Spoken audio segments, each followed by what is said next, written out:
मैं आज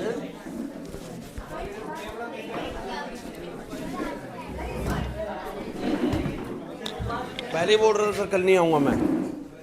ये छुपा रुस्तम है हर चीज में। चलो आ जाओ। सो क्लास करें शुरू।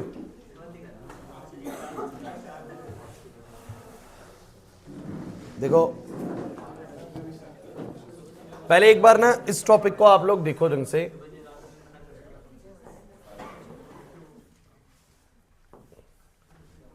एक बार इसको देखो ध्यान से।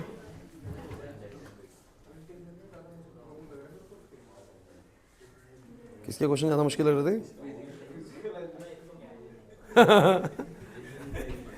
कह रहा बहुत दिन आ गए कि फिजिकल एजुकेशन फिजिक्स से ज्यादा मुश्किल लगने लगी है। तुम लोग जब फर्स्ट टर्म सेकंड टर्म के पेपर देते तब नहीं पढ़ते थे फिजिकल एजुकेशन? हैं?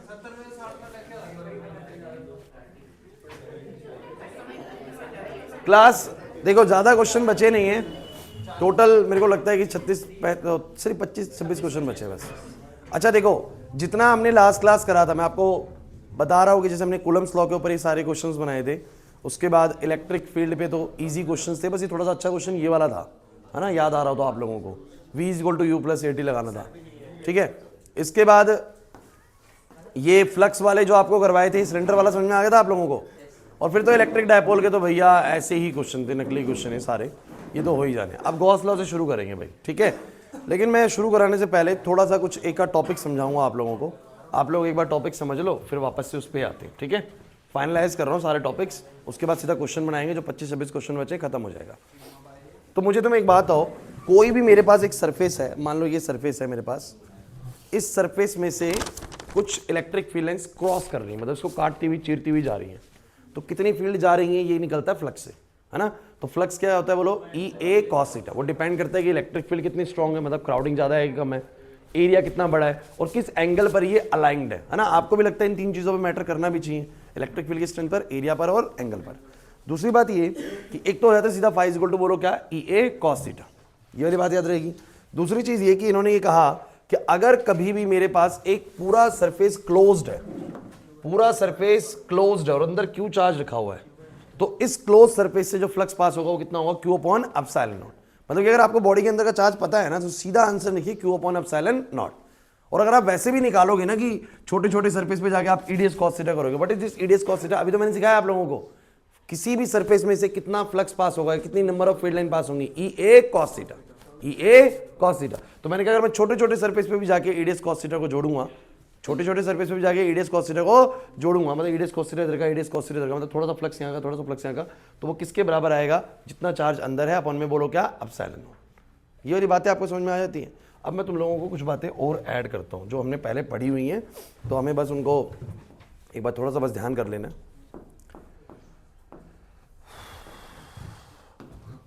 आप लोग बताओ, इन गॉस लॉ के जरिए ना आप लोगों ने कुछ ड्राइव्स करे थे। जैसे कि आप लोगों को पता है पॉइंट चार्ज का तो इलेक्ट्रिक फील्ड अपने से r दूरी पे आप लोगों को पता ही है कितना होता है, बताओ जरा, 1/4 πε0 Q बाय में बोलो क्या, r²। ये तो इलेक्ट्रिक फील्ड होता है due to the point charge, due to the. अब एक चीज सुनो, अगर मान लो कि मेरे पास एक लाइन चार्ज हो, लाइन चार्ज आप लोगों को समझना पड़ेगा कि लाइन चार्ज का मतलब होता है कि जैसे कि एक लाइन के ऊपर ऐसे चार्ज डिस्ट्रीब्यूट हो रहा है पूरे पे, plus plus plus plus plus, है ना। इनका क्या होता है, जैसे कि इस कि अपनी ना एक लैम्डा वैल्यू होती है। लैम्डा क्या होती है, लीनियर चार्ज डेंसिटी। क्या आप जानते हैं लीनियर चार्ज डेंसिटी का मतलब क्या होता है, it is charge per unit length. Charge एक यूनिट लेंथ पे जो चार्ज है उसको बोलते हैं लीनियर चार्ज डेंसिटी, इसीलिए इसका नाम है डेंसिटी, है ना। तो यहाँ पर बोलते हैं कि एक यूनिट लेंथ पे जो चार्ज है उसको बोलते हैं लीनियर चार्ज। साइड में मैं आपको लिख भी देता हूँ कि लैम्डा कैसे निकलेगा, एक तरीके से जितना भी इसके ऊपर चार्ज है डिवाइड बाय बोलो क्या निकलेगा, L, charge per unit length, है ना, चार्ज पर यूनिट लेंथ। कि लेटेस्ट से कि इसकी लेंथ जो है वो 10 यूनिट की है और इसके ऊपर चार्ज 50 कूलम का है, तो इसकी जो लीनियर चार्ज डेंसिटी है वो 5 कूलम पर मीटर होगी, 5 कूलम। तो एक लीनियर चार्ज डेंसिटी आपको मिलेगी। ऐसे में इससे कुछ दूरी पर, ऐसे में इससे कुछ दूरी पर जो इलेक्ट्रिक फील्ड की स्ट्रेंथ होगी, बिकॉज इसकी भी इलेक्ट्रिक फील्ड बनेगी। अच्छा, इसकी इलेक्ट्रिक फील्ड कैसे बनेगी, याद करो, इसकी इलेक्ट्रिक फील्ड ऐसे सिलेंड्रिकल बनेगी। इसके लिए आप लोग क्या कर सकते हो, घर पे बैठ के थोड़ा सा 1-2 घंटे का टाइम निकाल के ना वीडियोस को फास्ट फॉरवर्ड में लगा के आप देख लो, आपको पता लग जाएगा। उसमें मैंने सारा समझा रखा है कि पॉइंट चार्ज की फील्ड निकलेगी स्पेरिकली, इसकी कैसे निकलेगी, ऐसे ऐसे करके निकलेगी, मतलब कि एक गोल कंघा नहीं होता तो सिलेंड्रिकल टाइप की बनेगी। तो इसकी जो इलेक्ट्रिक फील्ड है r दूरी पर, इसकी स्ट्रेंथ कितनी बनती है, लैम्डा अपॉन में 2 पाई r एप्सिलॉन नॉट, कुछ ऐसा पढ़ा है मैंने, ठीक है। तो इतनी इलेक्ट्रिक फील्ड बनती है इसकी। फिर मैंने एक बड़ी ही जरूरी बात बताई होगी कि एक शीट चार्ज जो होता है, एक शीट चार्ज जैसे प्लस प्लस प्लस है इसके ऊपर, ध्यान देना। अब इसका होता है surface charge density sigma. Sigma क्या होता है, surface charge density, surface charge density. अब आपको पता है इससे जो इलेक्ट्रिक फील्ड निकलती है बिल्कुल ऐसे पैरेलल इलेक्ट्रिक फील्ड निकलती है, जैसे वो टूथब्रश से निकल रही है ब्रिस्टल्स ना, बिल्कुल पैरेलल निकलती है। इलेक्ट्रिक फील्ड की स्ट्रेंथ कैसी रहती है, बोलो सेम, इधर इधर इधर। तो मुझे बताना जरा कि इससे r दूरी पर इलेक्ट्रिक फील्ड की स्ट्रेंथ कितनी आती है, बोलो सिग्मा अपॉन में क्या, 2 एप्सिलॉन नॉट। मतलब कि जितनी सरफेस चार्ज डेंसिटी होगी, मतलब कि अगर हर पर यूनिट एरिया पर ज्यादा चार्ज होगा तो ज्यादा स्ट्रॉन्ग इलेक्ट्रिक फील्ड बनेगी, पर यूनिट एरिया पर कम चार्ज होगा तो कम बनेगी। नहीं समझे ना मेरी बात को, ये लिखो। तो सिग्मा अपॉन में 2 epsilon naught is the electric field formed at some r distance away. अब बच्चे की तरह r तो आया नहीं इसके अंदर, क्योंकि बच्चों ये जो इलेक्ट्रिक फील्ड है ना r पे डिपेंड ही नहीं करती, ये थ्रू आउट कॉन्स्टेंट रहती है। r के इस पे डिपेंडेंसी नहीं, इसमें r पे डिपेंडेंसी है। मतलब कि अगर दूर जाएंगे तो इलेक्ट्रिक फील्ड क्या होगी, वीक होगी। जितना दूर जाएंगे इलेक्ट्रिक फील्ड क्या होगी, इसका अगर तुम ग्राफ भी सोचोगे तो ऐसा बनेगा कि r और e के साथ में इलेक्ट्रिक फील्ड दूर जाते हुए डिक्रीज हो रही है, स्ट्रेंथ कम हो रही है उसकी। इसमें भी कम हो रही है, जितना दूर जा रहा है इलेक्ट्रिक फील्ड की स्ट्रेंथ कम हो रही है, बट इसमें कम नहीं होती बिकॉज इसमें क्राउडिंग एक जैसी बनी रहती है। क्लियर हुआ कि नहीं हुआ प्रिंस? अच्छा, प्लस की है तो उधर भी ऐसी जाएगी, इधर भी बाहर की तरफ ही जाएगी, क्योंकि प्लस से फील्ड कहां की तरफ निकलती है, बाहर की तरफ। तो कुल मिला के मैं आप लोगों को बता देता हूं, इस पूरे चैप्टर में 4 तरह के डिस्ट्रीब्यूशन थे चार्ज के। पहला कैसा, एक पॉइंट चार्ज डिस्ट्रीब्यूशन, दूसरा कैसा, एक लाइन चार्ज डिस्ट्रीब्यूशन, तीसरा कैसा, एक शीट चार्ज डिस्ट्रीब्यूशन। 4 नहीं बल्कि मैं 5 ही बोल सकता हूं। एक हमारा डायपोल भी है, एक क्या है बोलो, डायपोल। तो डायपोल का तो आप पढ़ ही चुके हो कि डायपोल के -q और +q लेने पर इसके एक्सियल डिस्टेंस पर यहां से r दूरी पर एक पॉइंट है बच्चों, यहां पर जो इलेक्ट्रिक फील्ड की वैल्यू है 1/4 pi epsilon not 2p bye में क्या बोलो, r3। अरे ठीक है भाई, के लिख ले, क्यों परेशान हो रहा है। और अगर मैं ये r लूंगा तो कितना आएगा, kp बाय में क्या, r3। तो डायपोल का, पॉइंट चार्ज का, लाइन चार्ज का, ठीक है सर आगे से के लिखेंगे, और शीट चार्ज का, ये सारा आपको समझ में आ गया, ठीक है, याद आ गया सारा कुछ, ठीक है ना। इसको ड्राइव को आप लोग कर सकते हो, बहुत सिंपल है ये बताना थोड़ा बहुत। ड्राइव क्लियर है ना, कुछ भी नहीं करना होता। इस शीट के चारों तरफ ऐसे क्यूब सा बनाओ और आप लोगों को फ्लक्स इस सरफेस से मिलेगा, उस सरफेस से मिलेगा, बाकी उस जीरो मिलेगा। मतलब वीडियो देख लेना, बहुत ईजी तरीके से करा रखा था आपको ये वाला टॉपिक, आप लोग ध्यान से देखेंगे आ जाएगा समझ में। अब अगली बात सुनो जो थोड़ा ज़रूरी है, स्पेरिकल वाला भी बताना है, और एक छोटी सी चीज़ दिमाग में आ रही थी, क्या बताना था, कुछ और सोच रहा था। हाँ ठीक है ठीक है ठीक है। एक तो ये शीट वाला जो है ना, इसका क्वेश्चन ना 2-3 बार बोर्ड एग्जाम में आया हुआ है, और वो 2 शीट्स वाला करते हैं, 2 शीट को सेम चार्ज ले लेते हैं, अपोजिट ले लेते हैं। कैसे आइए समझाता हूँ मैं। तो जैसे कि क्वेश्चन किस तरीके का आता है मैं दिखाता हूँ आपको। वो बोलेगा आपको कि मैंने 2 प्लस के चार्ज वाली शीट ली हुई है, इसका भी सरफेस चार्ज डेंसिटी सिग्मा है, करा रखा है हालांकि मैंने ये, और इसका भी बोलो क्या है, प्लस सिग्मा है। तो कहेगा 3 पॉइंट्स वो आपको बता देगा, एक पॉइंट ये रहा ए पॉइंट, एक पॉइंट ये रहा बी, और एक पॉइंट ये रहा सी। आपको बोलेगा इन तीनों पॉइंट्स पर मुझे क्या चाहिए, नेट इलेक्ट्रिक फील्ड। ढंग से सुनना यार। तो आप मुझे बताओ जरा, जैसे बी पॉइंट पे बात करता हूं, तो ये वाला प्लस वाला शीट कहां की तरफ बनाएगा, इस तरफ, और ये वाला प्लस वाला इस तरफ। दोनों कितनी बनाएंगे, क्योंकि सिग्मा चार्ज है, दोनों पे सरफेस चार्ज डेंसिटी सेम है। और हमने अभी भी पढ़ा है कि कोई भी एक सरफेस चार्ज डेंसिटी वाली शीट जो है वो अपने से कुछ दूरी पर कितनी इलेक्ट्रिक फील्ड बनाती है, सिग्मा अपॉन 2 एप्सिलॉन। डिस्टेंस से कोई लेना देना होता ही नहीं है, बिकॉज इसकी क्राउडिंग थ्रू आउट सेम रहती है। तो आप लोगों को समझना पड़ेगा कि ये वाला कितनी बनाएगा इलेक्ट्रिक फील्ड, यहां पर सिग्मा अपॉन, तो मैं बोलूंगा electric field at point B, इसकी मान लो E1 बनी, इसकी मान लो कितनी बनी, E2, और दोनों की वैल्यू कितनी है बोलो, सिग्मा अपॉन, तो दोनों एक दूसरे को बोलो क्या कर देंगे, आंसर कितना आएगा, समझे नहीं कैसे, ठीक है। ए पे बताना जरा, प्लस ए पहली वाली शीट बनाएगी बाहर की तरफ, अपने से बाहर, और दूसरे वाली भी अपने से बाहर, क्योंकि बाहर की तरफ बनाती है। अब बीच में ऐसा क्यों हुआ, क्योंकि ये अपने से बाहर इधर बना रही थी और ये अपने से बाहर इधर बना रही थी। लेकिन जब यहां पर बात करोगे तो ये भी बाहर की तरफ आउटपुट करेगी और ये भी बाहर की तरफ बनाएगी, तो दोनों की मिल जाएगी E1 और E2। बताओ कितना आ जाएगा, E at B sigma upon 2 epsilon not plus sigma upon 2 epsilon not will be 2 times of sigma upon epsilon not, sigma upon epsilon not आ जाएगा। ठीक है, बात याद रहेगी वाली। और इलेक्ट्रिक फील्ड एट C कितना आएगा, तो इस वाले प्लस की तरफ से बाहर की तरफ, उस वाले प्लस की तरफ से बाहर की तरफ, दोनों की फिर से जुड़ जाएगी। आंसर कितना आ जाएगा, सिग्मा अपॉन, दोनों जुड़ जाएंगे, दोनों केसेस में जुड़ेंगे बाहर की तरफ, है ना। लेकिन अगर मान लो कि एक प्लस का हो और एक माइनस का हो, तो इसका प्लस और इसका, आपको याद है ना, मैं जब भी नेट इलेक्ट्रिक फील्ड निकालता हूं तो मैं मैग्नीट्यूड ही ले रहा हूं, मैं बस माइनस प्लस से डायरेक्शन का आइडिया लगाता हूं।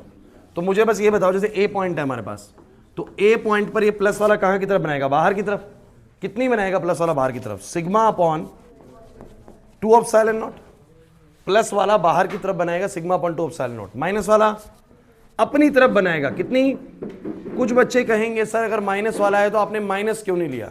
देखिए भाई मेरी बात समझो, मैं यहां पर सिर्फ माइनस साइन से ना डायरेक्शन का आइडिया लगाऊंगा, उसका मैग्नीट्यूड तो उतना ही बनेगा सिग्मा अपॉन 2 एप्सिलॉन नॉट, क्योंकि जितनी सर पे चार्ज डेंसिटी इस पे है उतनी सर पे चार्ज डेंसिटी इस पे है। बस फर्क ये है कि ये बनाएगा बाहर की तरफ और ये बनाएगा अंदर की तरफ, बस इतना ही फर्क होता है प्लस और माइनस में।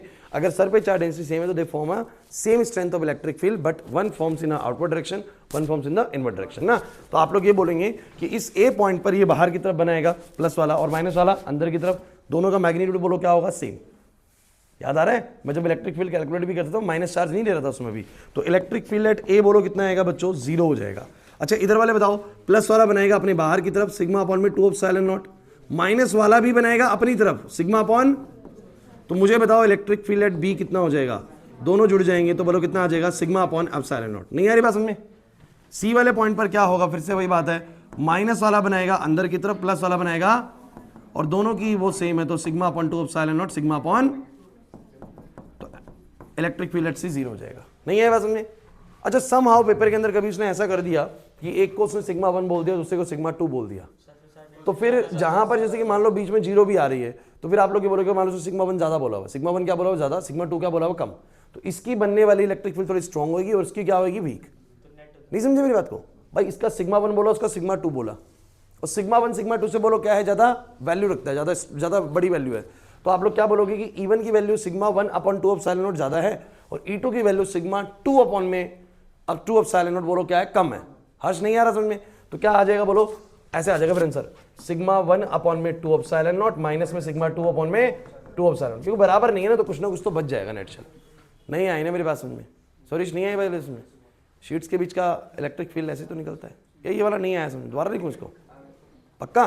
तो मुझे तुम कुछ बातें बताओ जल्दी से जो हमने भी आते ही करी है, फिर हम शुरू करेंगे अपने क्वेश्चंस को। एक बार टॉपिक समझ लेना, बार बार टॉपिक नहीं बताना पड़ेगा हमें। तो पॉइंट चार्ज, लाइन चार्ज से आर दूरी पर कितनी इलेक्ट्रिक फील्ड बनती है, लैम्डा अपॉन में 2 pi are epsilon not. Are इसमें इन्वॉल्व है, लैम्डा इन्वॉल्व है। इसमें क्या है, सर पे चार्ज डेंसिटी, जैसे चार्ज पर यूनिट एरिया कितना होता है, तो सिग्मा अपॉन 2 एप्सिलॉन नॉट बनती है। इसका बोलो डायपोल का एक्सियल पे, डायपोल का इक्वेटोरियल पे। मुझे लगता है कि यहाँ तक समझ में अच्छे से आ रहा है।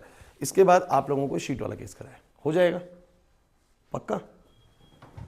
चलो अब एक होगा आप लोगों का शेल वाला, ये रिंग वाला, वो स्फीयर वाला कराया था ना क्लास में, स्फीयर वाला भी। Electric field intensity due to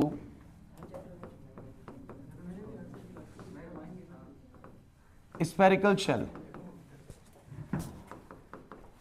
ये कंडक्टिंग स्फेरिकल शेल होगी।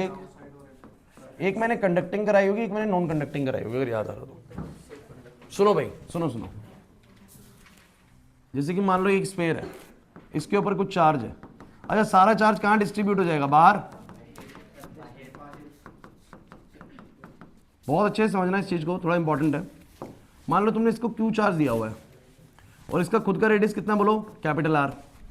आप लोग अगर एक स्फेरिकल चार्ज डिस्ट्रीब्यूशन की फील्ड्स को ऑब्जर्व करेंगे ना, तो आपको ऐसा लगेगा कि ये फील्ड बिल्कुल रिजेंबल करती हैं एक पॉइंट सोर्स से। मतलब कि आप एक क्यू चार्ज को ऐसे किसी सरफेस के ऊपर डिस्ट्रीब्यूट कर दीजिए, मुझे बताओ उसकी फील्ड कैसी बनेगी। अगर ध्यान से देखो तो उसकी फील्ड ऐसी बनेगी, ध्यान देना,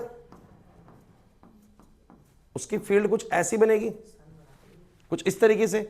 मतलब कि फील्ड ऐसा लगेगा जैसे कि कहां से आ रही हो, ऐसा ही लगेगा जैसे सेंटर से आ रही हो, मतलब ये बिल्कुल ऐसी लगेंगी, देखने में ऐसी लगेंगी जैसे कि कोई क्यू चार्ज, जैसे कि क्यू चार्ज कहां पर रखा हो, सेंटर पे। क्या आपको नहीं लगता कि अगर मैं कोई क्यू चार्ज भी रखता किसी जगह पर तो वो क्यू चार्ज भी कैसी फील्ड बनाता है? बताना जरा, क्यू चार्ज कैसी बनाता है? ऐसी ही तो बनाता है। तो मैं आपको बता दूं कि एक चार्ज पूरे स्फीयर पे फैला हो या वो किसी एक पॉइंट पर रखा हो, वो बिल्कुल सेम बिहेव करता है। कैसे बिहेव करता है? इससे निकलने वाली फील्ड ऐसी है, मुझे बताओ उससे निकलने वाली फील्ड भी डिस्ट्रीब्यूशन बताओ कैसा है? बिल्कुल सेम है, बिल्कुल। अगर मैं इन सबको पीछे ले आऊं तो यहां पर जुड़ जाएंगी। तो इसका मतलब जैसी फील्ड ये बनाता है वैसी फील्ड वो बनाता है। इसका मतलब आर दूरी पर जितनी इलेक्ट्रिक फील्ड की स्ट्रेंथ ये बनाता है, कितनी बनाता है बोलो? 1/4 pi epsilon naught Q by are square. तो ये भी अपने से आर दूरी पर कितनी बनाएगा? उतनी ही बनाएगा, उतनी ही। समझ नहीं आया ना? नहीं आया आशुतोष भाई? मैं ये कह रहा हूं कि एक स्पेयर से जो फील्ड निकल रही है, आप देखो तो सही उसको, ये कैसी लग रही है? ऐसी लग रही है जैसे बिल्कुल कैसे निकल रही है बोलो? 0.4 से। तो इसका मतलब आप सबको पता है ये अपने से आर दूरी पर कितनी इलेक्ट्रिक फील्ड बनाता है बोलो? 1/4 pi epsilon naught Q by में आर स्क्वायर। सबने पढ़ा है, तो सेम इसके लिए याद कर लो। आ जाओ, तो याद क्या करो सब बच्चे कि ये अपने से आर दूरी पर एक पॉइंट है, ये आउटसाइड पॉइंट है बच्चों, ध्यान देना, ये इंपॉर्टेंट है बच्चों। आर दूरी पर एक पॉइंट है जो कि इससे आउटसाइड है, तो वहां पर जो इलेक्ट्रिक फील्ड बनाएगा, that is electric field eight outside point, कितनी बनाएगा? 1/4 पाई एप्सिलॉन नॉट। ये क्यू चार्ज भले ही स्फीयर पे है, भले ही स्फीयर पे है, बट दिस विल बिहेव, ऐसा ही बिहेव कर रहा है, ऐसी फील्ड बना रहा है जैसे कि ये कहां रखा हो? यहां पर रखा हो। तो बताओ अगर कोई क्यू चार्ज यहां रखा हुआ तो अपने आर दूरी पे कितनी बनाएगा? क्यू बाय में क्या? क्यू बाय में क्या बोलो? R square. नहीं आया ना समझ में? नहीं आया। अच्छा, यही चीज अब कहां चलेगी बोलो? अगर यही स्मॉल आर आ जाए बिल्कुल सरफेस पे, कहां आ जाए? तो electric field at surface, electric field at surface. अब ये मान लो कि ये सारा क्यू चार्ज सेंटर पे ही है, तो अपने से कैपिटल आर दूरी पे, अपने से कैपिटल, पहले स्मॉल आर थी भी, अब क्या है बोलो? Capital R. कैपिटल आर दूरी पे कितनी बनाएगा? के मतलब वही 1/4 pi epsilon naught Q by में बोलो क्या? Capital R square. और भैया inside the conductor the electric field will always be zero. अंदर जीरो आएगी, क्योंकि अगर अंदर की तरफ उसने फील्ड बनाई तो क्रॉस कर जाएंगे। तो ये बाहर की तरफ ही ऐसे बनाएगा। किसी भी कंडक्टर के अंदर इलेक्ट्रिक फील्ड हमेशा कितनी लिखनी है आप लोगों को? जीरो लिखनी है। एक क्लोज्ड मेटेलिक कंडक्टर, उसके अंदर बोलो इलेक्ट्रिक फील्ड कितनी होती है? जीरो। तो मुझे तुम बताओ इसका अगर मैं ग्राफ बनाऊं, हालांकि गॉस लॉ से प्रूव करवाया, ज्यादा मुश्किल होता नहीं है, दो स्टेप के प्रूव होते हैं इसके। तो मुझे बताना जरा इसका ग्राफ कैसा बनेगा? ग्राफ कैसा बनाओगे इसका? तो आप लोग ये बोलोगे कि स्मॉल आर की वैल्यू कभी तो कैपिटल आर के बराबर भी होगी, कभी उससे पहले स्मॉल आर की वैल्यू कैपिटल आर से छोटी है तो अंदर है, और स्मॉल आर कैपिटल आर से बड़ा भी होगा, यानी आउटसाइड होंगे हम। याद आ रहा है? अब मुझे बताना, जब तक मैं इनसाइड हूं, अंदर हूं, तब तक इलेक्ट्रिक फील्ड कितना है बोलो? जीरो। समझ ही नहीं आ रहा सर? इलेक्ट्रिक फील्ड जीरो है कब तक? जब तक मैं अंदर हूं। लेकिन जैसी सरफेस पे पहुंचा इलेक्ट्रिक फील्ड होगी के क्यू बाय आर स्क्वायर, मतलब इतनी होगी, इतनी होगी के क्यू बाय सरफेस पे। अब जितना मैं दूर जा रहा हूं आर बढ़ेगा तो ई बोलो क्या होगा? घटेगा, बिकॉज आउटसाइड जो है ई और आर कैसा है बोलो? इनवर्सली। देखो ना, जितने आर बढ़ाऊंगा उतना ई बोलो क्या होगा? घटेगा। लक्ष्य है अंदर इलेक्ट्रिक फील्ड कितनी है? जीरो। सरफेस पे लेकिन कुछ ना कुछ है, तो अंदर जीरो बोली, सरफेस में मैंने कुछ बोल दी। अब आउटसाइड गया तो मैंने कहा आर के इनवर्सली प्रोपोर्शनल है। इसका मतलब जितना दूर जाऊंगा उतनी इलेक्ट्रिक फील्ड क्या होगी? घटेगी। बड़ा इंपॉर्टेंट ग्राफ है। हमारे टाइम में तो ये टॉपिक सबसे इंपॉर्टेंट हुआ करता है, सबसे ज्यादा आया करता था ये वाला टॉपिक जो है। थोड़ा सा बाद में धीरे कम करके कुछ और टॉपिक्स को इंपॉर्टेंस ताकि रिपीटेशन ना लगे, बट फिर दोबारा से इसके आने के चांसेस उतने ही रहते हैं हमेशा। क्लियर हो गया? अब मैं आपको बताता हूँ, पता नहीं आप लोग कह रहे हैं कि वाला केस नहीं कराया, लेकिन मैंने ये वाला तो कराया होगा शायद, ऐसे वाला नहीं बताया था, जिसमें एक स्पेयर हो जिसमें चार्ज बाहर नहीं जा रहा। क्यों नहीं जा रहा? क्योंकि एक नॉन कंडक्टिंग स्पेयर है। कैसा स्पेयर है? ढंग से सुनो इस बात को, कोई दिक्कत नहीं बताया तो अब दोबारा बता रहा हूं, करवाया होगा मुझे ऐसा लग रहा है। ऐसा नहीं हो सकता, क्योंकि मेरे को वो याद आ रहा है जब मैं तुम्हें वो अंदर का चार्ज निकलवा रहा था गॉस लॉ के जरिए। तो सुनो, दूसरे में था, अब इसी में होगा। तो इस स्पेयर के ऊपर फिर वही बात है, क्यू चार्ज है। अब समझ लो केस नंबर 1 में और केस नंबर 2 में फर्क क्या है? वो है एक कंडक्टिंग स्पेयर। कंडक्टिंग स्पेयर की खास बात क्या होती है कि मान लो तुमने अंदर भी चार्ज दिया उसको, तो वो बाहर भाग जाएगा, क्योंकि वो चार्ज को फ्लो करने देगा। क्योंकि बाहर क्यों भागेगा? बिकॉज चार्जेस के बीच में बोलो क्या लगता है? रिपल्शन। मैंने बता रही वाली बात आप लोगों को। जैसे मान लो यहां पर आपने प्लस चार्ज दिया, अब सब में रिपल्शन लगेगी, सबके सब कहां भागेंगे? तो मैंने बोला था कि जो चार्ज होता है वो हमेशा सरफेस के किसी भी कंडक्टर के सरफेस पे स्टे करता है, अंदर स्टे नहीं करता। तो चार्ज के बीच में रिपल्शन लगेगा और कहां भाग जाएगा? सरफेस पे। आप कहेंगे बाहर और को और दूर क्यों नहीं चला गया? Air is a bad conductor. तो कंडक्टर के अंदर तो फ्लो कर सकता है और कहां जाएगा?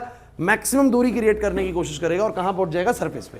लेकिन अगर आपका कंडक्टर ही बोलो कैसा है, नॉन कंडक्टिंग, मतलब कंडक्टर तो बोलेंगे नहीं, फिर इसको आप बोलेंगे स्फेरिकल शेल नॉन कंडक्टिंग है। नॉन कंडक्टिंग मतलब जो चार्ज को फ्लो होने, तो उसका चार्ज कहां रहेगा, उसका चार्ज बाहर ना जाके कहां रहेगा, बोलो अंदर रहेगा। अब मैं ये कह सकता हूं कि इसका रेडियस r है, समझो मेरी बात को, और ये हमारा कोई आउटसाइड पॉइंट है जो कि इससे कितनी दूरी पे, बोलो स्मॉल r दूरी पे। तो अब बस याद रखो वैसे क्या चीज हुई थी कि यहां जो इलेक्ट्रिक फील्ड आती है वो तो उतनी आती है के, ये पूरा क्यू चार्ज वैसे ही बिहेव करता है जैसे कि यहां पर हो, तो बोलो क्या आता है के क्यू बाय में आर स्क्वायर। सरफेस पर भी कितना आता है, सरफेस पर भी आता है के क्यू बाय में बोलो क्या, आर स्क्वायर।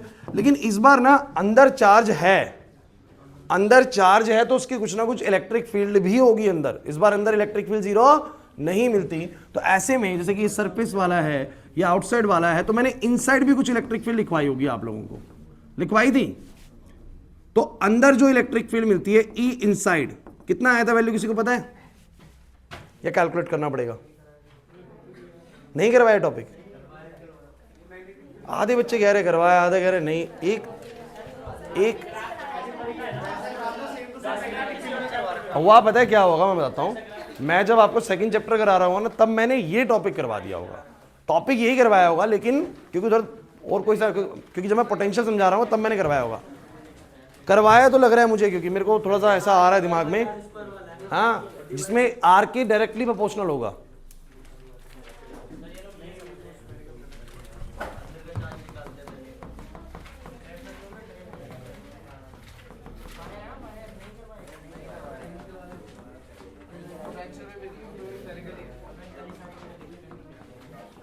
बच्चों करवाया है क्या मैंने? ऐसी कैलकुलेशन नहीं करवाई थी तुम लोगों को?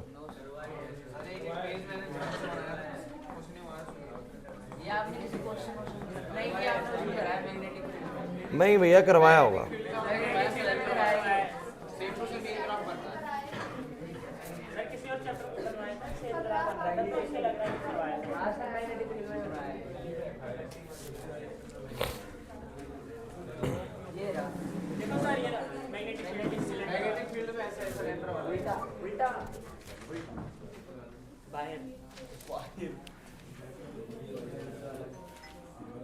तो इसे लग रहा होगा कि करवाया आपने, लेकिन नहीं करवाया।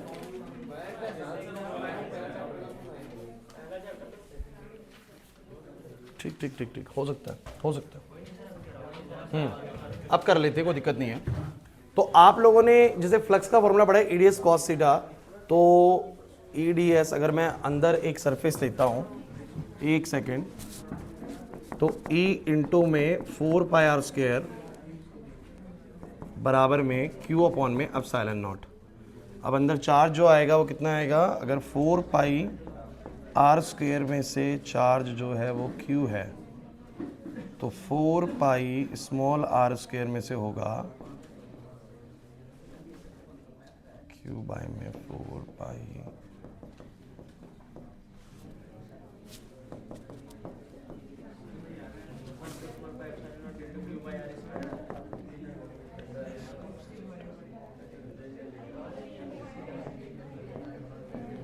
सेम ही आएगा, कांस्टेंट आएगा।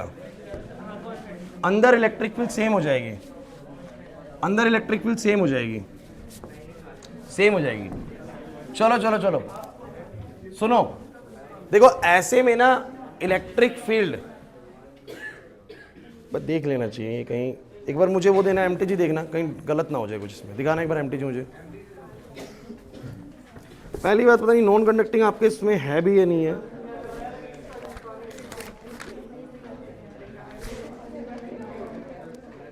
इसमें तो दिया ही नहीं है।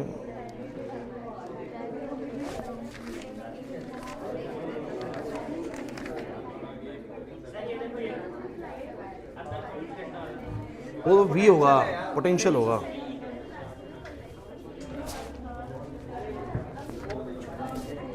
बच्चों वैसे तो देखो नॉन कंडक्टिंग का दिया नहीं हुआ, लेकिन वैसे सेम मिलेगा। मैं एक बार कंफर्म कर लेता हूँ, इसमें देख लेता हूँ।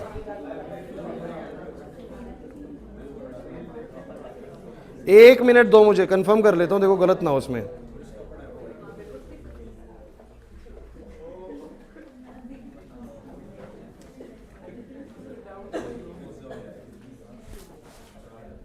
यस यही है, यही है जो करवा रहे हैं। सुनो सुनो सुनो, क्लास क्लास, ठीक है बिल्कुल, जो सोच रहे हैं वैसे ही है। सुनो, ए बच्चों प्लीज बोर्ड पे देखो, क्या है ना, आप लोगों को पता लगा, मैं थोड़ा एक्सप्लेन कर देता हूँ, कोई नहीं 5 मिनट लगेंगे इस चीज में, लेकिन एक्सप्लेन कर लेते हैं इसको। आप सबको ये बात पता है कि इसके अंदर जीरो क्यों हो जा रही है? क्योंकि अंदर कोई चार्ज ही नहीं है। अगर आप लोग सुनो सुनो यार, देखो बातें मत करो, आप लोग अगर इसके अंदर एक गॉसियन सरफेस भी बनाओगे, देखो यार बातें करोगे ना तो टॉपिक समझ ही नहीं आएगा। यहां पर आप लोग मान लो कि इतने रेडियस में एक गॉसियन सरफेस बनाते भी हो, तो उस गॉसियन सरफेस के इनसाइड चार्ज कितना है बोलो? 0। तो जब तुम्हें पता है कि तुम लोग कभी भी इलेक्ट्रिक फील्ड निकालने के लिए ये वाला फॉर्मूला यूज करोगे, ईडीएस कॉस थीटा बराबर क्या, तो इनसाइड चार्ज ही 0 है, तो इलेक्ट्रिक फील्ड कितनी आएगी? 0, ऊपर वाले केस में। बट आप ये ना भूलें कि इस केस में जब तुम्हारी जो स्पेयर है वो कैसा है बताओ जरा? Non conducting. अब नॉन कंडक्टिंग स्पेयर की खास बात पता है क्या है? कि जो इसके अंदर चार्ज है, देखो बाहर तो यहां तो है ही चार्ज, लेकिन ये ना भूलें कि तुम जहां मर्जी गॉसियन सरफेस ड्रॉ करो, मान लो तुमने यहां पर गॉसियन सरफेस ड्रॉ करा, मतलब तुम यहां चाहते हो कि भाई इतने से आर दूरी पर कितनी इलेक्ट्रिक फील्ड है, तुम चाहते हो इस जगह पर बताओ कितनी इलेक्ट्रिक फील्ड है, यही तो चाहते हो ना? अरे भाई आप यही तो चाहते हो। मान लो कैपिटल आर कितना है? कैपिटल आर है आप लोगों का इतना, स्मॉल आर आप लोगों का इतना है। समझो, स्मॉल आर वो होता है जहां पर आप इलेक्ट्रिक फील्ड निकाल रहे हैं, कैपिटल आर होता है स्फीयर का रेडियस ना। तो मुझे तुम ये बताओ, अगर तुम इस स्मॉल आर के गॉसियन सरफेस में इलेक्ट्रिक फील्ड निकालोगे कि इस जगह पर कितनी इलेक्ट्रिक फील्ड है, तो याद करो वैसे मैं क्या कर रहा था, मैं बोलता था कि इस जगह पर इलेक्ट्रिक फील्ड ऐसे बनेगी, इसका एरिया वेक्टर ऐसे बनेगा, थीटा बोलो कितना आएगा? 0। इस जगह पर भी चले जाओगे तो इलेक्ट्रिक फील्ड ऐसे बनेगी, डीएस ऐसे आएगा, थीटा बोलो कितना आएगा? नहीं आ रहा याद? तो मुझे बताना जरा, ये सारा ईडीएस कॉस थीटा जोड़ूंगा, ये सारा ईडीएस कॉस थीटा जोड़ूंगा तो किसके बराबर आना चाहिए? जितना चार्ज अंदर है डिवाइड बाय एप्सिलॉन नॉट। अब ये भूल गए तुम लोग, मेरे को लग रहा है गॉस थ्योरम यही तो होती है कि किसी भी सरफेस के अक्रॉस जितना भी ईडीएस कॉस थीटा का सम होता है वो किसके बराबर होता है? जितना चार्ज अंदर है डिवाइड बाय बोलो क्या? Epsilon not. ऋतिका नहीं है ये मेरी बात समझ में? यही तो मैंने करवाया आप लोगों को। अब तुम मुझे बस ये बताना, हर जगह पर इलेक्ट्रिक फील्ड की वैल्यू तो क्या होगी? सेम। तो ई तो आ जाएगा बाहर। थीटा कितना होएगा बोलो? 0, क्योंकि हर जगह की इलेक्ट्रिक फील्ड ऐसे ही जाएगी। देखो यहां पर इलेक्ट्रिक फील्ड ऐसे जाएगी, डीएस ऐसे बनेगा, थीटा होएगा 0।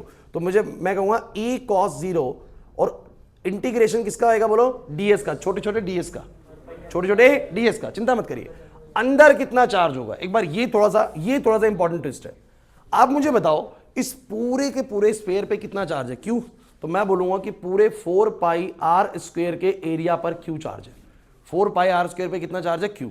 तो 4 पाई स्मॉल आर स्क्वायर पे कितना होगा? अनुराग 4 पाई आर स्क्वायर पे क्यू है तो 4 पाई स्मॉल आर स्क्वायर पे कितना होगा? तो आपको निकालना आता है ये चीज। अरे यार 4 पाई आर स्क्वायर पे क्यू होगा तो 1 यूनिट पे q upon 4 pi r square. तो इतने यूनिट्स पे क्या आएगा बताओ जरा? इतने यूनिट्स पे क्या आएगा? क्यू इंटू में 4 पाई आर स्क्वायर अपॉन में 4 पाई आर स्क्वायर। बताओ 4 पाई से 4 पाई क्या आ जाएगा? क्यू आर स्क्वायर अपॉन में। तो इतना चार्ज अंदर है। इस बार चार्ज है अंदर, लेकिन सारा क्यू चार्ज अंदर थोड़ा है, कुछ बाहर है इस गॉसियन सरफेस से, कुछ क्या है बोलो? अंदर। तो कितना चार्ज अंदर है? जब सब बच्चे बोलो क्यू आर स्क्वायर अपॉन में बोलो क्या? R square. जरा मुझे बताना, कॉस 0 तो 1 हो गया, डीएस कितना बनेगा सबका सम? 4 पाई स्मॉल आर स्क्वायर। थोड़ा बहुत भी अगर आप लोगों ने पढ़ा हुआ है ना, एकदम समझ में आ रहा होगा। आर स्क्वायर से आर स्क्वायर कैंसिल, कितना आंसर आ गया? ई बराबर बताओ 1 upon 4 pi epsilon naught Q by में क्या मतलब है इसका? आप समझ पा रहे हो? जितनी इलेक्ट्रिक फील्ड सरफेस पे थी उतनी ही इलेक्ट्रिक फील्ड इनसाइड भी है, उतनी ही इलेक्ट्रिक फील्ड बिल्कुल इनसाइड भी है, और स्मॉल आर पे डिपेंड ये भी नहीं कर रही है, सीधा कांस्टेंट है। मतलब जितनी सरफेस पे थी उतनी इधर है। इसका मतलब जब मैं इसका ग्राफ बनाऊंगा ना, मेरी बात सुन लो बस, आप लोगों को मैं एक सिंपल सी बात बताता हूं, ध्यान सुन लो। यहां पर स्मॉल आर कैपिटल आर के बराबर है, यहां पर स्मॉल आर कैपिटल आर से बड़ा है, यहां पर स्मॉल आर कैपिटल आर से छोटा है। तो यहां पर क्या होगा? सरफेस पे जितनी वैल्यू है सरफेस के अंदर भी उतनी ही है, कांस्टेंट रहती है, अंदर भी उतनी ही है, और बाहर ऐसे डिक्रीज करेगी। ये फर्क है इन दोनों के दोनों इलेक्ट्रिक फील्ड्स में। वो वाला कैसा है? उसमें सिर्फ चार्ज आउटर सरफेस पे स्टे करता है, बिकॉज कंडक्टिंग स्फीयर है, चार्ज अंदर रखेगा ही नहीं, जितना भी चार्ज होगा सारा बाहर चला जाएगा। बट ये वाला कैसा है बोलो? Non conducting. कैसा बोलो? नॉन कंडक्टिंग होने के कारण इसका चार्ज सारा बाहर नहीं जाता, कुछ अंदर भी रहता है ना, ऐसे हर जगह पर रहेगा, बिकॉज फ्लो कर ही नहीं सकता, बादल फ्लो कर ही नहीं सकता। जिस जगह पे प्लस है वहीं पर प्लस रहेगा, जहां प्लस है वहीं प्लस रहेगा। तो आप मुझे एक बात इसको याद करने का तरीका आसान करते हैं। दोनों पे क्यू चार्ज है, फर्क क्या बताओ? उसके सारा चार्ज कहां पर स्टे कर रहा है? आउटर सरफेस पे। इसका सारा चार्ज कहां पर स्टे कर रहा है? अंदर। तो क्यू चार्ज अपने से बाहर आउटसाइड पॉइंट पर कितनी इलेक्ट्रिक फील्ड बनाएगा 1/4 साइन naught Q by are square. इधर भी कितनी बनाएगा सेम सेम ड्राइव भी सेम होएगा आप लोगों का, जो उसका है वो उसका है। सरफेस पे आएंगे बिल्कुल सेम ड्राइव रहेगा, के क्यू बाय में बोलो क्या आर स्क्वायर। उधर का ड्राइव अंदर जाके बोलो क्या हो जाता है, भूलिए मत, उधर का ड्राइव अंदर जाके बोलो क्या हो जाता है। जब तुम इनसाइड वाले पॉइंट में उसमें बोलते हो, तुम लोग बोलते हो कि सर मैं ईडीएस कॉस थीटा करूंगा तो जो अंदर का चार्ज है वो क्या हो जाता है जीरो, इनसाइड चार्ज इसमें क्या होता है जीरो, जिस कारण से इलेक्ट्रिक फील्ड की वैल्यू कितनी आती है बोलो जीरो। ये मैंने करवा रखा ऊपर वाला आप लोगों को। इसमें क्या करोगे आप लोग, आप कहोगे मैं इसके अंदर कोई पॉइंट लेता भी हूं और उधर एक गॉसियन सरफेस ड्रॉ करता हूं।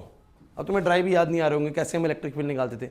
जिस भी जगह पर इलेक्ट्रिक फील्ड निकालनी होती थी वहां पर क्या ड्रॉ करना होता था, गॉसियन सरफेस, और फिर उसका सारा ईडीएस कॉस थीटा का सम किसके बराबर रखते थे, क्यू अपॉन।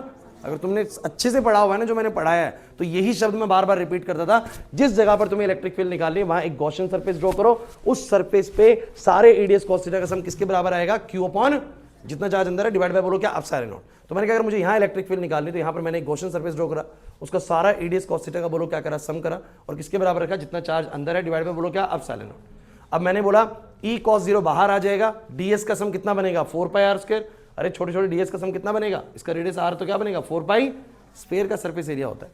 बाहर क्या बनेगा, ये जो इंपॉर्टेंट चीज है ना वो कि चार्ज कितना अंदर है। तो अंदर कितना चार्ज है, मैंने बोला पूरे 4 पाई आर स्क्वायर के सरफेस पे क्यू चार्ज है, तो 4 पाई स्मॉल आर स्क्वायर पे कितना होगा, तो this into this divide by this कर दिया। अरे जैसे निकालते कि इतने पे इतना तो इतने पे कितना है ना, तो निकल के आया क्यू आर स्क्वायर बाय में क्या आर स्क्वायर, उसको यहां पर पुट करा, आर स्क्वायर से आर स्क्वायर कट गया, वैल्यू ये आ गई। मतलब जितना आउटसाइड उतना ही बोलो क्या inside, if the sphere is non conducting, if the sphere is, तो ग्राफ ऐसा जाएगा ऐसा जाएगा, सेम रहता बाहर।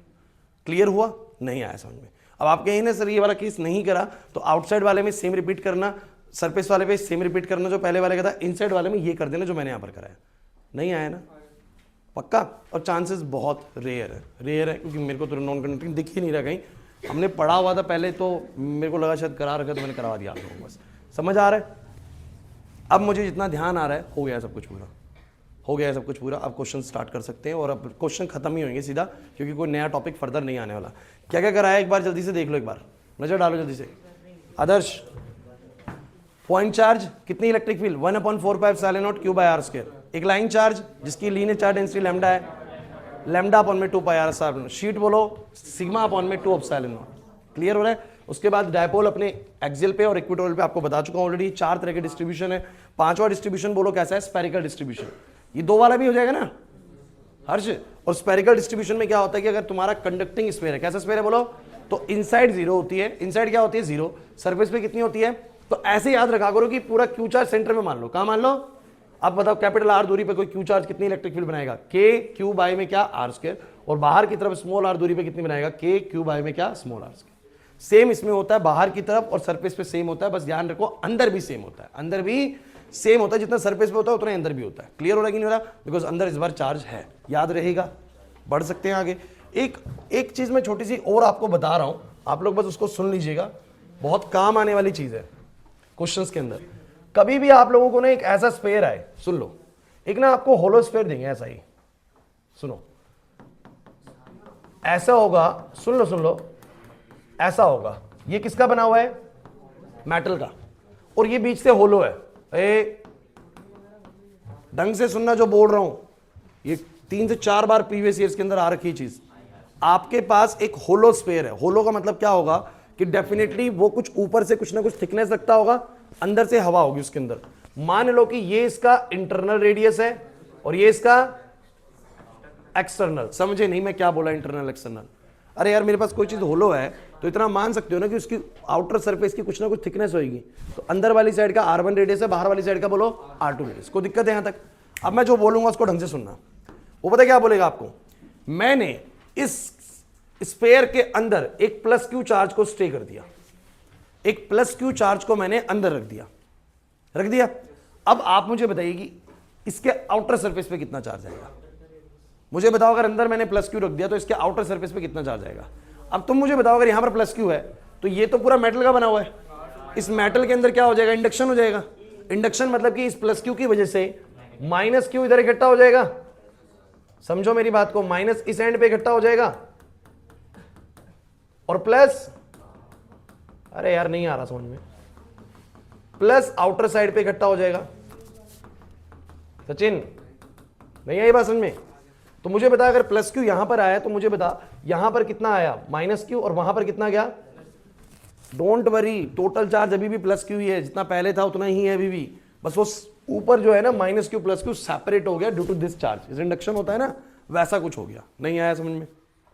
कार्तिक यहां पर ध्यान दे ले, ये प्लस क्यू चार्ज मैंने यहां रखा तो माइनस अंदर आया और प्लस बाहर गया। कितना माइनस अंदर आया, जितना ही प्लस है उतना ही माइनस अंदर आएगा और उतना ही प्लस रिपल्शन से कहां चला जाएगा बाहर।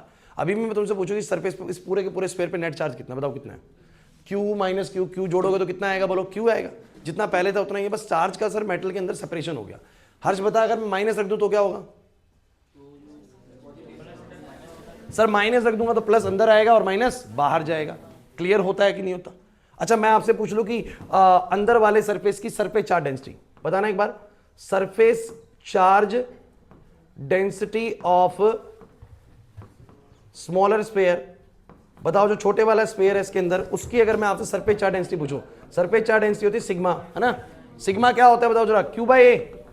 अरे चार्ज पर यूनिट एरिया तो होता है, चार्ज पर यूनिट। तो मुझे बताना इसके सरफेस पे कितना चार्ज है, माइनस क्यू। हर्षित इस सरफेस पे कितना चार्ज है बता, माइनस क्यू। तो माइनस का क्यू चार्ज है, डिवाइड बाय में इसका एरिया बोलो कितना है, 4 पाई r1 स्क्वायर। मुझे बताना जरा सेम चीज की surface charge density, surface charge density of larger sphere, मतलब माइनस, कोई दिक्कत नहीं है हटा सकते हैं। तो बताओ जरा कितना आएगा बाहर वाले पे, बाहर वाले पे कितना चार्ज है, प्लस क्यू। बस वो दिखाने के लिए कि एक प्लस चार्ज है और एक बोलो क्या है, माइनस चार्ज है। प्लस क्यू अपॉन में क्या आएगा, 4 पाई r2 स्क्वायर। 4 पाई, ये समझ नहीं आ रहा आप लोगों को, तो आपको बता रहा हूं चार्ज रखा होगा अंदर बट चार्जेस का इंडक्शन हो जाएगा अपर वाले पे। क्लियर हुआ?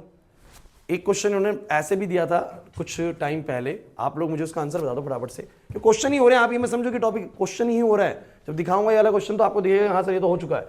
समझो मेरी बात को, ऐसा उसने करा था कि यहां उसने रखा था प्लस क्यू और यहां उसने आउटर सरफेस पे भी रखा था प्लस क्यू, ठीक है। अब पूछा था कि बताइए कि अगर अंदर प्लस क्यू रखा हुआ है तो नेट चार्ज बाहर कितना हो जाएगा। सिंपल है, हाँ बिल्कुल ठीक कह रहे हैं।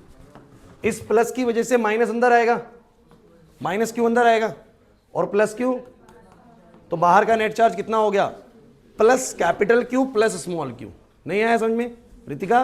प्लस क्यू उस पर ऑलरेडी है लेकिन इंडक्शन की वजह से कितना और बढ़ जाएगा, प्लस क्यू और बढ़ जाएगा। प्लस क्यू क्यों बढ़ जाएगा सर, इस प्लस क्यू का चार्ज ऊपर भी चला जाता है। कैसे चला जाता है, क्योंकि वो इसके अंदर इंडक्शन करवा देता है जिससे माइनस क्यू अंदर इकट्ठा होएगा, प्लस क्यू बाहर इकट्ठा होएगा। तो बाहर वाले सरफेस पे नेट चार्ज कितना आएगा, प्लस क्यू प्लस क्यू। नहीं आया समझ में यार? और अंदर वाले पे कितना आएगा, माइनस क्यू। क्लियर हुआ कि नहीं हुआ? मैं बस आप लोगों से ये कहना चाह रहा हूं कि कभी भी होलो स्फीयर के अंदर चार्ज रखा हुआ है तो वो इंडक्शन कर देता है। क्या कर देता है बोलो? नहीं आया समझ में? पक्की बात है। रेडियस वाली बात करें तो वही है, इसका रेडियस r1, इसका रेडियस बोलो क्या। अगर आपसे सरफेस चार्ज डेंसिटी पूछे तो आप लोग बता सकते हैं, इसकी तो हो जाएगी माइनस का क्यू अपॉन में 4 पाई r1 स्क्वायर, बाहर वाले की क्या हो जाएगी, क्यू प्लस क्यू अपॉन में 4 पाई r2 स्क्वायर। क्योंकि सरफेस चार्ज डेंसिटी होती है charge per unit area, charge per unit, तो चार्ज डिवाइड बाय एरिया कर दो। मुश्किल लग रही है ये वाली बात या नहीं आ रही बिल्कुल समझ में? पक्का शुरू करूं क्वेश्चंस? सारे पॉइंट्स क्लियर हैं आपको अब तक के? बोलो भाई। चलो अब तुम करके दिखा दो क्वेश्चन जल्दी जल्दी।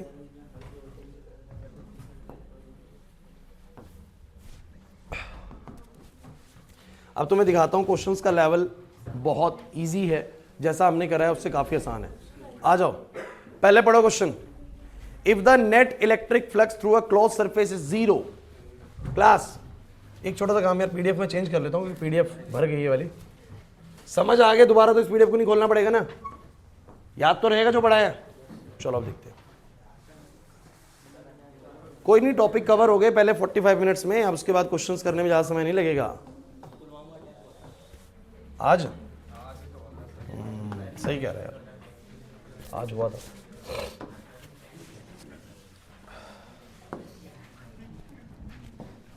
आ जाओ आ जाओ।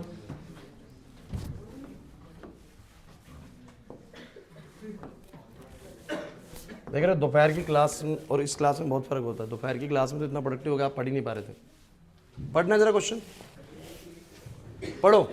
अगर किसी क्लोज्ड सरफेस से, तनिषा अब इंपॉर्टेंट, अब क्वेश्चन पे ध्यान देना, सारा कुछ जरूरी है, सबसे ज्यादा जरूरी है क्वेश्चंस। तो if the net electric flux through the close surface is zero then what we can infer, अगर किसी भी क्लोज सरफेस से फ्लक्स ही जीरो आ रहा है तो आप एक ही बात समझ सकते हो कि अंदर नेट चार्ज जीरो है। अंदर चार्ज जीरो मत बोलो बच्चों, नेट चार्ज जीरो बोलो, क्योंकि मैं अगर आपसे ये कहूं रिया इधर आपने पढ़ा है कि किसी भी क्लोज सरफेस के अंदर अगर कितना चार्ज रखा हो बोलो Q, तो कितना फ्लक्स उसमें पैदा होगा बताओ जरा Q अपॉन में। लेकिन अगर आप कहते हैं कि फ्लक्स ही जीरो है इसका मतलब अंदर net charge zero, net charge zero का मतलब बताता हूं, वो ये कहे ना कि अंदर चार्ज ही नहीं है तो गलत हो जाएगा, बिकॉज क्या पता अंदर एक प्लस Q हो और एक, तो अगर एक प्लस Q हुआ एक माइनस Q हुआ तो नेट चार्ज बोलो कितना हुआ जीरो, तो नेट चार्ज जीरो होगा तो फ्लक्स कितना बनेगा। अच्छा मैं इसका कारण भी बता देता हूँ, प्लस वाला बाहर की तरफ बनाएगा माइनस वाला, तो नेट फ्लक्स कितना हो जाता है बोलो जीरो। नहीं आया ना रितिका समझ में। अगर कोई बोल रहा है हर्षित कि फ्लक्स जीरो है किसी क्लोज सरफेस के क्रॉस, तो अंदर नेट चार्ज कितना बोलोगे जीरो। मेरा आपसे एक सवाल है, जल्दी से बताना, अगर किसी एक स्फीयर के अंदर Q चार्ज रखा हुआ, जल्दी बोलो कितना फ्लक्स, जल्दी बोलते चलो, Q ओपन एप्सिलॉन नॉट। अगर इसके अंदर डायपोल रखा हुआ है, बोलो डायपोल रखा हुआ है, नेट चार्ज अंदर कितना हो जाएगा नितिन, फ्लक्स कितना बनेगा, इसका बता फ्लक्स कितना बनेगा, इसका बता जीरो, क्योंकि अंदर नेट चार्ज कितना हो गया जीरो, तो फ्लक्स कितना बनेगा जीरो। चलो इसका बताओ जल्दी से, यहां पर प्लस 2Q, यहां पर माइनस Q, यहां पर प्लस 3Q, जल्दी बोलो, तो 5Q माइनस Q 4Q आ जाएगा, तो फ्लक्स कितना बनेगा 4Q बाय में क्या एप्सिलॉन नॉट। नहीं आई मेरी बात समझ में, नहीं आई पक्का। तो आप इसमें से ऑप्शन देख लीजिए, no net charge is enclosed by the surface, ठीक है, पहला ही ऑप्शन है। Next, the electric flux through a closed Gaussian surface depends upon, जो फ्लक्स है वो किन किन बातों पे डिपेंड करता है, net charge enclosed and permittivity, net charge enclosed, permittivity and the size, size पे डिपेंड नहीं करता। आपको याद आ रहा है कि मैं अगर एक, सुनो, अगर यहां से 500 फीट निकल रही है इस चार्ज की वजह से, अगर मैं इसको बड़ा भी ले लूंगा तो भी कितनी निकलेंगी 500, भाई यहाँ एक चार्ज रख दिया, इस रूम से 500 फीट निकल रही है, इस रूम को जितना मर्जी बड़ा कर लूं निकलेंगी कितनी बोलो 500 ही निकलेंगी। तो साइज पे डिपेंड, तो मैं बोलूंगा साइज पे नहीं करता, नेट चार्ज इनक्लोज सिर्फ इस पे नहीं करता, परमिटिविटी पे ओनली, नहीं सर दोनों पे करता है, चार्ज पर भी और परमिटिविटी पे। समझ नहीं आ रहा सर, ठीक है। हर्षित फोन रख दे, इधर देख ले, MTG खोल रखिए। चलो 41st क्वेश्चन पढ़ के बता दो, जल्दी आंसर कर दो भाई, टाइम मत लगाना बिल्कुल भी, आंसर कर दो। इस स्फीयर के अक्रॉस जो फ्लक्स बनेगा उसमें सिर्फ इनसाइड चार्ज वो करेगा, आउटसाइड चार्ज उसके फॉर्मूले में है इनसाइड चार्ज। तो बोलो फ्लक्स कितना आएगा Q2 माइनस Q1 अपॉन में क्या epsilon not, Q2 minus Q1 upon में, नहीं आई बात समझ में। Next, how does the electric flux due to a point charge enclosed by the spherical Gaussian surface get affected when its radius is increased. बताओ किसी Gaussian surface का radius बढ़ा दे रहे हैं तो मुझे बताओ इलेक्ट्रिक फ्लक्स पे क्या असर पड़ेगा, कोई असर पड़ेगा, नहीं पड़ेगा भाई, नहीं ना, रेडियस बढ़ा देने से फ्लक्स पे कोई असर। नेक्स्ट, क्या नेक्स्ट पढ़ो, what is the electric flux through a cube of side 1 centimetre which encloses an electric dipole, जल्दी बोलो, कितना इलेक्ट्रिक फ्लक्स बनेगा एक क्यूब के अक्रॉस जिसकी साइड 1 सेंटीमीटर है अगर उसमें एक डायपोल इनक्लोज्ड है, डायपोल इनक्लोज्ड है। अरे बताया तो था भी यार बच्चों, एक क्यूब के अंदर, एक क्यूब के अंदर एक डायपोल रखा हुआ है, बताओ कितना फ्लक्स बनेगा, जीरो। एक क्यूब के अंदर एक डायपोल रखा हुआ है, कितना बनेगा, जल्दी जल्दी बता दो, समझ में आ रहा है कि नहीं आ रहा, पक्की बात है। नेक्स्ट, ये करवाया था, दोबारा बताने की जरूरत है या समझ आ गया था। सिलेंड्रिकल सिलेंडर रखा हुआ है, इधर की तरफ 100, इधर की तरफ 100, ठीक है ना। मैं हल्का सा एक बार हिंट दे रहा हूं, ये ऐसे था और कहां रखा हुआ था, ऐसे एक्स एक्सिस के अक्रॉस रखा हुआ था, ये वाई एक्सिस पे बिल्कुल इसका सेंटर था, जीरो ओरिजिन पे, समझो मेरी बात को। यहां की तरफ इलेक्ट्रिक फील्ड की स्ट्रेंथ कितनी थी, दोबारा सुन लो इस क्वेश्चन को, यहां की तरफ इलेक्ट्रिक फील्ड थी 100 यूनिट की, यहां की तरफ बोल रहे हैं बच्चे की सर -100 लिखा, अच्छा 200 वाला क्वेश्चन है ये, तो 200 की इलेक्ट्रिक फील्ड इस तरफ है, 200 की इस तरफ, आप कहेंगे सर -200 है, देखो -200 डायरेक्शन के लिए बता रहा है बस वो आप लोगों को, अदरवाइज आपको सिर्फ मैग्नीट्यूड लेना होता है। मैं हमेशा बोलता आ रहा हूं आप लोगों को, वेक्टर चीजों को सिर्फ मैग्नीट्यूड लो, क्या लो, बस पोटेंशियल के केस में आपको माइनस साइन लेने को बोलता था क्योंकि वो स्केलर क्वांटिटी है। तो आपको ध्यान रखना है इलेक्ट्रिक फील्ड राइट साइड पे कितनी बोलो 200, लेफ्ट साइड पर भी कितनी बोलो 200, ध्यान दो। और क्या पूछा उसने, और क्या बोला, इस सिलेंडर की लेंथ 20 सेंटीमीटर है। अरे भाई लास्ट क्लास अगर आप आए हैं तो थोड़ा याद होगा, मैं थोड़ा इसलिए बिना क्वेश्चन पढ़ाए करा रहा हूं ये क्वेश्चन, क्योंकि आपको लास्ट क्लास मैंने ये चीज बताई थी, नहीं आ रहा याद तनिष? और इस सिलेंडर का रेडियस बोलो कितना था, 5 सेंटीमीटर। तो मुझे तुम ये बताओ, उसने बोला था कि इस सिलेंडर के अक्रॉस कितना फ्लक्स बनेगा। फ्लक्स क्या होता है? Number of field line passing through a surface. मुझे बताओ इस सिलेंडर के कौन कौन से सरफेस से इलेक्ट्रिक फील्ड पास होगी। मैं लास्ट क्लास तुम्हें बता रहा था कि मान लो मैंने ऐसे रख दिया इसको, ये ओरिजिन है, ओरिजिन से इस तरफ फील्ड जा रही है और ओरिजिन से इस तरफ ऐसी फील्ड जा रही है। उसने बोलता है x0 से बड़े के लिए इस तरफ जा रही है, x0 से छोटे के लिए इस तरफ जा रही है। तो इधर भी आउटवर्ड फ्लक्स बनेगा, इधर भी।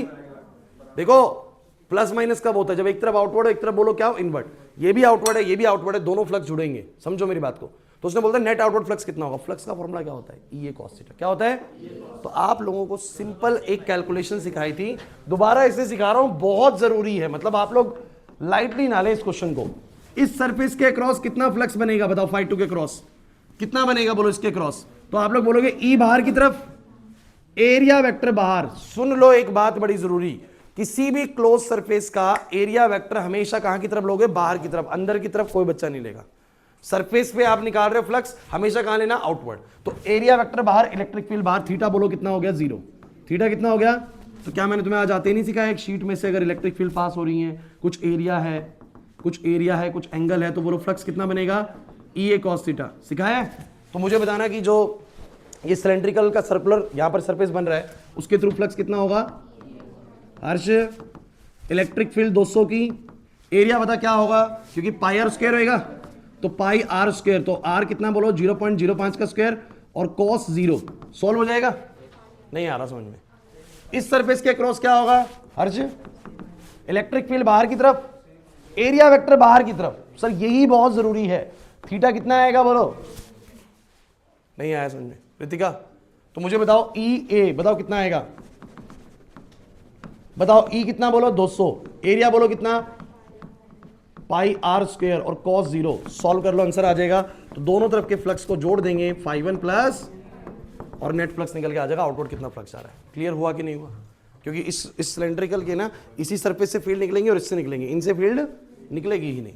और इनसे अगर आप तुम सोचोगे ना फ्लक्स भी, तो इनका देखो, इसका देखो एरिया वेक्टर ऐसे और इलेक्ट्रिक फील्ड या तो ऐसे है या ऐसे, मतलब कितना एंगल बना रही है? 90 डिग्री। इधर की तरफ भी देख लो, एरिया वेक्टर ऊपर, इलेक्ट्रिक फील्ड ऐसे या ऐसे 90 डिग्री। किसी भी तरफ देख लो, तो ये जो कर्व्ड सरफेस है, ये फ्लक्स में कंट्रीब्यूशन। याद आया? कुछ याद दिलाऊं? जो लाइन चार्ज था वो ऐसे था, सिलेंडर चारों तरफ बनता था, तो ये सारा सरफेस फ्लक्स में कंट्रीब्यूशन देता था। तब ये वाला और ये वाला नहीं देता था। कार्तिक नहीं आ रहा याद? जब लाइन चार्ज की इलेक्ट्रिक फील्ड निकालते थे तो उसके चारों तरफ ऐसे सिलेंडर बनाते थे, तब ये वाले सरफेस तो फ्लक्स में कंट्रीब्यूशन करते थे, बट ऊपर वाला नीचे वाला पढ़ रखा है तो पता नहीं समझ में आ रहा होगा, नहीं तो लग रहा होगा पता नहीं क्या बोले जा रहे सर। समझ आ गया ये? अब रुक जा भाई, रुक जाओ। अगली चीज मुझे बताओ, आपसे एक सवाल है मेरा। मान लो ये क्यूब है, इस क्यूब के यहां पर ना प्लस क्यू चार्ज है। अब आप कहीं से क्यूब कहां है? तो क्यूब की बस एक साइड है, और क्यूब ना डी उसका है, डी साइड का, डी बाई डी का क्यूब है। डी बाई डी का क्यूब मतलब मैं बना देता हूं,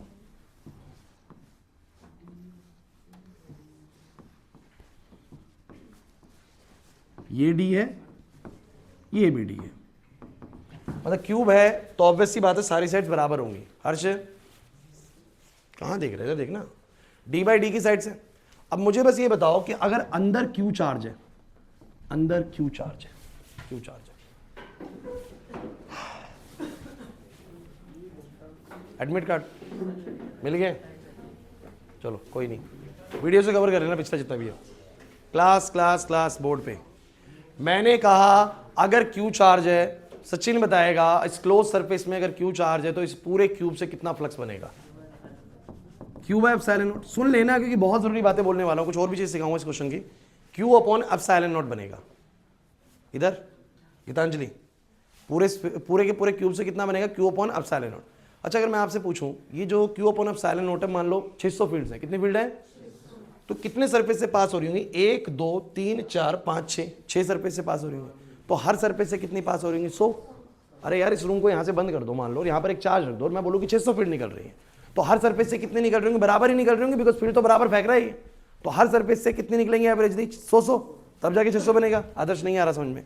तो अगर उसने तुमसे ये क्वेश्चन कर लिया, ध्यान से समझो कि अगर ये क्लोज सरफेस ना होके बस एक साइड ऐसे दी हुई है और यहां पर एक क्यू चार्ज रखा हुआ है जो कि इससे कितनी दूरी पर है। दूरी बड़ा इंपॉर्टेंट है भाई, ये है d/2 दूरी। कितनी बोलो?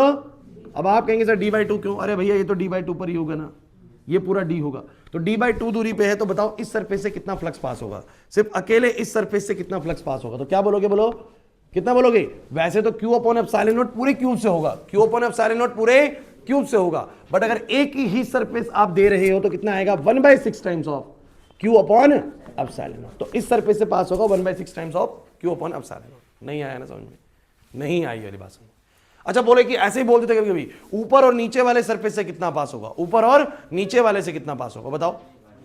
तो 2 हो जाएंगे तो 1/3 हो जाएगा, मतलब 2 टाइम्स ऑफ 1/6 Q/ε0, क्योंकि हर सरफेस से 1/6 Q/ε0 निकलेगा। समझ ही नहीं आ रहा सर, कुछ और बोलने वाला अभी ध्यान से सुनते चलो, ये समझ में आ गया आप लोगों को? नहीं आ रहा समझ में? निकल सबको आ गया समझ में? अच्छा मेरा एक सवाल हो रहा है, सुनो, सुनते रहो यार, देखो ऐसे मत करो आप लोग, दिक्कत होती है इन चीजों से।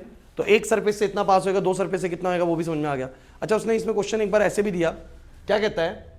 कहता है अभी d/2 पे है, d/2 पे समझ में आ रहा है आपको? सेंटर पे इसका मतलब, अगर मैं इस क्यूब को कंप्लीट करूंगा ना, अगर मैं इस क्यूब को कंप्लीट करूंगा तो सेंटर में मिलेगा, बिकॉज d ऐसे तो d ऐसे लेना पड़ेगा, और ये बिल्कुल कहां पर मिलेगा? सेंटर पे। समझ पा रहे हो मैं क्या बोलना चाह रहा हूं? अब उसने बोला कि अब मैं इसको d/2 की जगह पे d दूरी पे ले गया। कितनी दूरी पे ले गया? d दूरी पे ले गया, मतलब इतनी ही दूरी और बढ़ा दी, और इसको भी d और बढ़ा दिया, इसको भी d और बढ़ा दिया। बताओ फ्लक्स पे क्या असर पड़ेगा? बहुत अच्छे, कोई असर नहीं। क्यों नहीं? ध्यान से सुन लो, उसने बोला मैंने इसको भी 2d कर दिया, मतलब d की बजाय क्या कर दिया? बोलो 2d कर दिया, और ये वाले को मैंने कर दिया d/2 से दुगना, यानी कितना कर दिया? बोलो d कर दिया। कितना कर दिया? बोलो। अरे अभी भी तो वो एक क्यूब के अंदर ही हुआ, 2d वाले क्यूब के अंदर। कितने वाले? क्योंकि जब उसने इसको दूर करा तो इसको भी बढ़ा दिया। समझे नहीं मेरी बात को मैं क्या बोलना चाह रहा हूं? हर्ष, अगर d का तेरा क्यूब है, अगर तेरा d का क्यूब है तो ये कहां सेंटर पे बैठा होगा? d/2 पे। अगर तेरा 2d का क्यूब है तो चार्ज सेंटर पे कहां पर होगा? d पे। तो अभी भी वो सेंटर पे है क्यूब के। कहां पर है? बोलो सेंटर पे। तो अब इसको पूरा करोगे तो वो सेंटर पे ही पाया जाएगा, बिकॉज 2d की साइड है उसकी और d पे बैठा हुआ है। क्लियर हुआ कि नहीं हुआ? नहीं आया समझ में? नहीं आया? पक्की बात है, सबको क्लैरिटी है इस पॉइंट को लेके? मैं इसमें कुछ चीजें ऐड करूंगा, बट क्लास के एंडिंग में ऐड करूंगा। अभी मैं पहले ये खत्म करा दूं जो क्वेश्चन आ रखे, ठीक है? क्लास के एंडिंग में बताऊंगा ये वाला टॉपिक को। मेरे को याद दिला देना कि सर आप इस पर कुछ और भी बताना चाह रहे थे। फिर मैं आपको बताऊंगा कि क्यूब के इधर रख दे चार्ज तो क्या होगा, उस कोने पे रख दे चार्ज तो क्या होगा, ठीक है? वो भी बताऊंगा। तो मुझे बताओ यहां वाली बात समझ में आ गई? जल्दी से पढ़ लो इस क्वेश्चन को।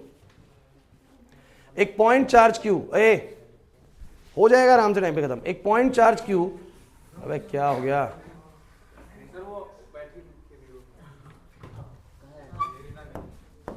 चलो बोलना। एक point charge q is at a distance d/2 directly above the centre of the square of the side d as shown in the figure. तो आप मुझे बताइए कि इलेक्ट्रिक फ्लक्स कितना बनेगा गॉस लॉ में? कितना बनेगा? Q/1/6 Q/ε0। पक्की बात है? चलो next. If the point charge is now move to a distance d, ये वही वाला क्वेश्चन है, d/2 से d ले गए, और हमने क्या करा? From the centre of the square and the side of the square is also double, side भी डबल कर दी। तो ये 2d कर दिया, वो d कर दिया, तो भी सर वो सेंटर पे ही है। नहीं आया बंसी का समझ में? तो भी वो सेंटर पे ही है, फ्लक्स में कोई चेंज नहीं आएगा। चलो अगला बताओ।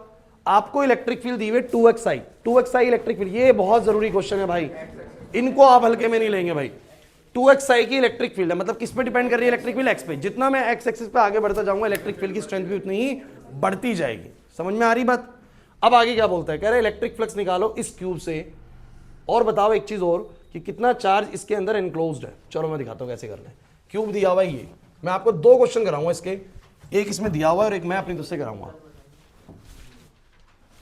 यहां पर आप लोगों के पास बातें नहीं भाई, ढंग से सीखना।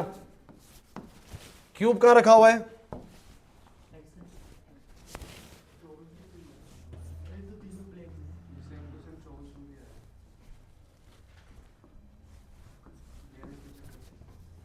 चलो चलो इधर देखो, मतलब पहले तो आपको समझना जरूरी है कि ये एक्चुअली में क्या मैटर है।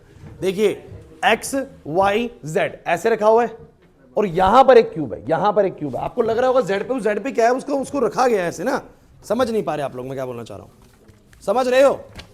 अरे जैसे कि x है, y है और ये z है, समझो ऐसे 3 एक्सेस है। अब यहां पर कोई एक डब्बा प्लेस कर दे, यहां पर ऐसे कोई डब्बा रख दे इस तरीके से, समझ रहे बात को? इधर एक डब्बा रख दे। अब सुनो मेरी बात ध्यान से, इलेक्ट्रिक फील्ड किस दिशा में? सब बच्चे बोलो, x दिशा में। ऐसे जा रही है इलेक्ट्रिक फील्ड, कितनी इलेक्ट्रिक फील्ड है, और इसकी साइड बोलो कितनी है। तो मैं ये बात कह सकता हूं कि जितनी इलेक्ट्रिक फील्ड इधर ओरिजिन पे होगी, अच्छा ये वाली साइड कहां पर है, ये वाली साइड ओरिजिन पे, ये वाली साइड कहां पर है, कुछ और लग रहा है ओरिजिन से पीछे, ओरिजिन से पीछे नहीं है भाई, ये ऐसे रखा हुआ है और ये इधर से यहां से क्यूब का पहला सरफेस है और यहां पर ए दूरी पे क्यूब का दूसरा सरफेस है। गेट माई पॉइंट और नॉट?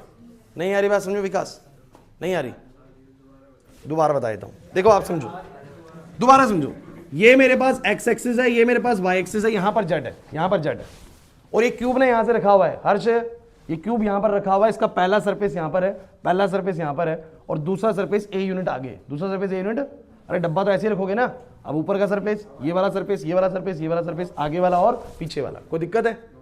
नहीं आया ना खुशी? नहीं आया अभी भी, डब्बा ही लाना पड़ेगा, ये लिया है, ये लिया है, अब सुन लो, अब सुन लो, ओए चुप रहो, बातें नहीं, ये एक्स एक्सिस, ये वाई एक्सिस और ये जेड एक्सिस, यहीं पर ओरिजिन है, यहां पर ओरिजिन है, जेड वाई एक्स, सही है? अब सही है, अभी भी नहीं आया समझ में? पहला सरफेस ओरिजिन पे ही है, दूसरा वाला सरफेस ए यूनिट आगे, ए यूनिट आगे, क्लियर हो गया कि नहीं हो गया? अच्छा मुझे तुम बताना, अगर इलेक्ट्रिक फील्ड सिर्फ एक्स दिशा में है, कनिष्का इलेक्ट्रिक फील्ड सिर्फ एक्स दिशा में है, तो कौन कौन से सरफेस फ्लक्स में कंट्रीब्यूशन कर रही है? ये वाला और ये वाला। अच्छा बाकी क्यों नहीं कर रहे, सोचो जरा, इसका एरिया वेक्टर बाहर की तरफ इलेक्ट्रिक फील्ड है, तो छोड़ो उसको, एरिया वेक्टर बाहर की तरफ इलेक्ट्रिक फील्ड ऐसे 90 डिग्री है, इसका एरिया वेक्टर पीछे की तरफ इलेक्ट्रिक फील्ड, ऊपर एरिया वेक्टर इलेक्ट्रिक फील्ड, नीचे एरिया वेक्टर, अरे सारी बातें सुना करो, बस ये वाले सरफेस और ये वाले सरफेस से ही फील्ड पास होंगे अगर एक्स दिशा में है, तो बात समझ में आ रही है आयुष? तो पता क्या आएगा, आ जाओ, अब यही तो चीज बतानी है तुम लोगों को, और ध्यान से सुन लो, तुम लोग गलती ना करो इस केस के अंदर। अब आप पहले इसका देखते हैं, चलो पहले इस वाले सरफेस का देखते हैं, इस वाले का, मान लो इसका सरफेस का फ्लक्स कितना है, बोलो φ2, इस वाले सरफेस का बोलो कितना है, ये है सरफेस 1 और ये वाला है सरफेस 2, मान लो इसका फ्लक्स φ2 और इस वाले का सरफेस का फ्लक्स φ1।